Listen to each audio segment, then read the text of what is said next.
हे WD पाठी WD उत्तर भारतात येत आहेत. पूर्व भारतावर त्याचा परिणाम सुरू झालाय.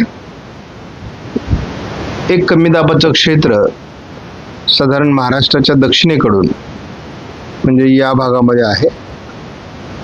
त्यामुळे या ठिकाणी काही भागात पाऊस पडण्याची शक्यता आहे. त्याचबरोबर आपण बघतो की पूर्व भारतामध्ये आणि उत्तर भारतामध्ये देखील पावसास अनुकूल स्थिती निर्माण झाली आहे.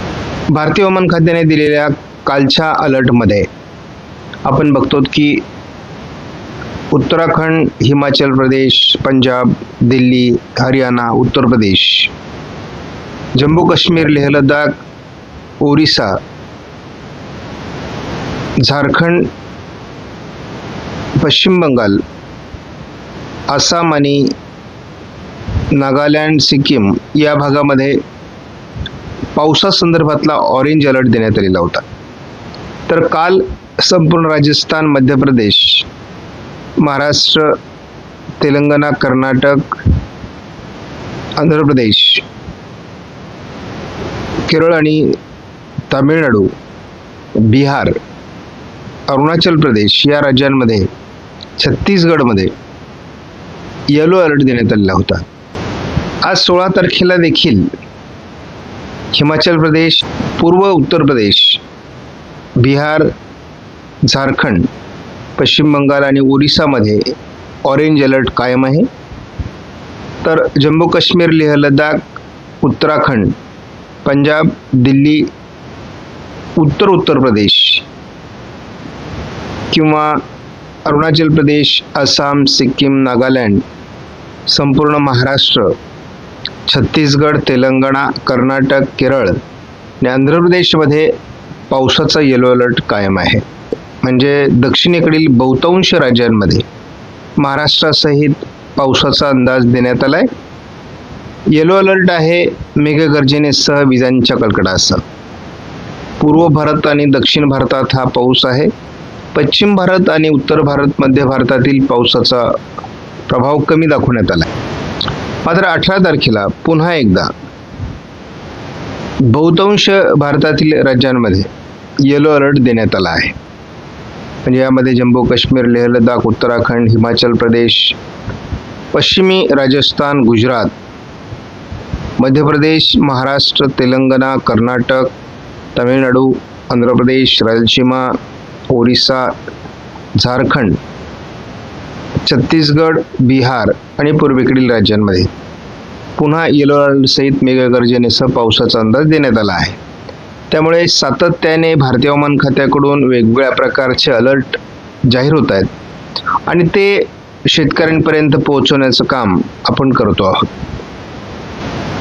या वातावरणामुळे उष्णतेची लाट मात्र दरम्यानच्या काळात कमी होते.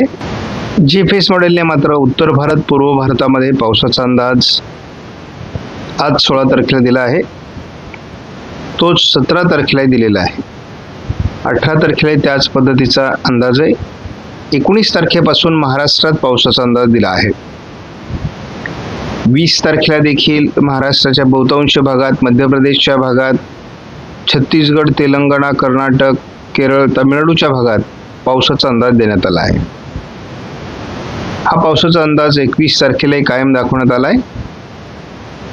22 तारखेपासून पुढे महाराष्ट्रातील पावसाची उघडीप राहील. भारतात, पूर्व भारतात, खास करून उत्तर भारतात पावसाचा अंदाज कायम असेल.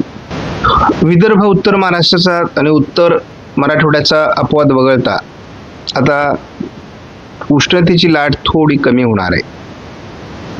त्यामुळे आपल्याला साधारण विदर्भाचा अपवाद वगळला तर 20 तारखेला बहुतांश महाराष्ट्रामध्ये आणि भारतात पाऊस असल्यामुळे उष्णतेची लाट 20, 21, 22, 23 कमी राहील. परंतु 24 आणि 25ला पुन्हा उष्णतेची लाट दाखवण्यात येते. एकूणच आजपासून ECMWF मॉडेलनुसार देखील या भागामध्ये कमी दाबाचं क्षेत्र विकसित होत आहे. त्याचा महाराष्ट्राच्या दक्षिणी भागात थोडा परिणाम होण्याची शक्यता आहे. 17 तारखेला हे कमी दाबाचं क्षेत्र थोडं महाराष्ट्राच्या काही भागात सरकण्याची शक्यता आहे.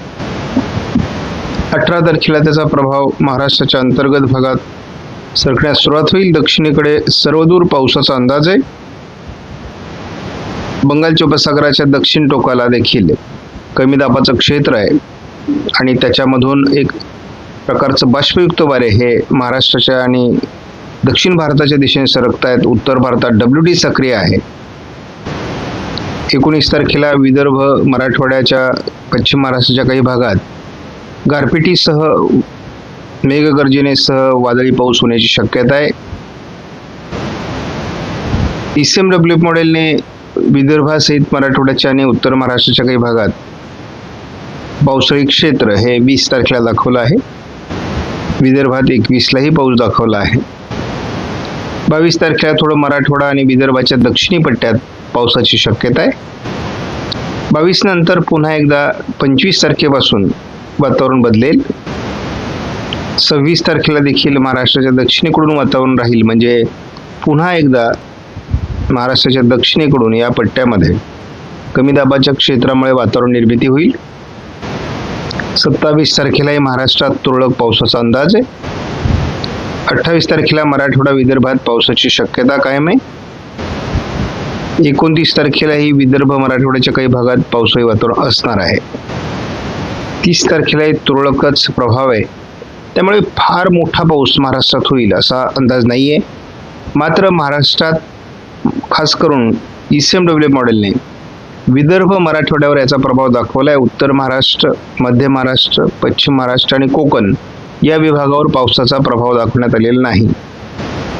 सध्या आयकॉन मॉडेलचा अंदाज अधिक जुळतोय महाराष्ट्रामध्ये.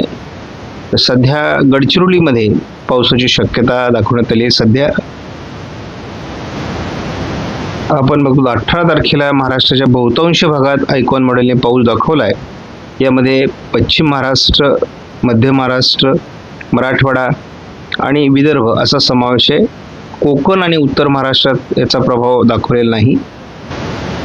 मात्र 19 तारखेला संपूर्ण कोकण, उत्तर महाराष्ट्र, मध्य महाराष्ट्र, मराठवाडा असं पावसाळी वातावरण दाखवलं आहे.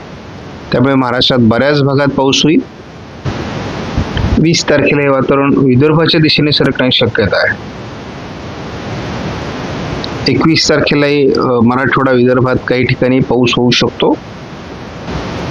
22-23ला मात्र किरकोळ वातावरण राहणार आहे. त्यामुळे आता आयकॉन मॉडेलचा अंदाज सध्या महाराष्ट्रासाठी जुळतोय आणि तिथे 18, 19, 20च पावसाचा अंदाज दिलेला आहे. GFS मॉडेलचा आपण जर अंदाज बघितला तर एकत्रित स्वरूपातला अंदाज आहे.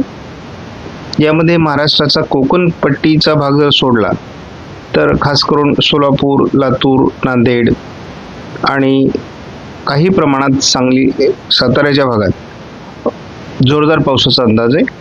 मात्र उर्वरित महाराष्ट्रात सामान्य पावसाची शक्यता आहे. त्यामुळे हलक्या ते मध्यम स्वरूपाचा पाऊस महाराष्ट्रात होईल, वादळी स्वरूपात असा अंदाज आहे. ICMW मॉडेलने पावसाची शक्यता सोलापूर पूर्व भाग, त्यानंतर लातूर, नांदेड, चंद्रपूर, गडचिरोली, काही प्रमाणात वर्धा, यवतमाळ आणि नागपूर, भंडारा, गोंदिया, वाशिम, हिंगोली आणि परभणी, बीड पूर्व भागातच दाखवलं आहे. इतरत्र पावसाची शक्यता नाही, म्हणजे उत्तर महाराष्ट्र, मध्य महाराष्ट्र किंवा कोकण या भागात पावसाचा अंदाज दिलेला नाही. GFS मॉडेलने मात्र आपल्याला दरम्यानच्या काळात पुणे, सातारा, कोल्हापूर पूर्व भाग, लातूर, सोलापूरमध्ये अधिक पावसाचा अंदाज आहे, धाराशिव सहित. त्यानंतर अहिल्यानगर, बीड, छत्रपती संभाजीनगर, जालना, अकोला, अमरावती, अगदी यवतमाळ, वर्धा, नागपूर, भंडारा, गोंदिया, दक्षिण भाग, गडचिरोली, चंद्रपूर, नांदेड, परभणी, वाशिम, हिंगोली या भागात थोडा पावसाचा प्रभाव आहे.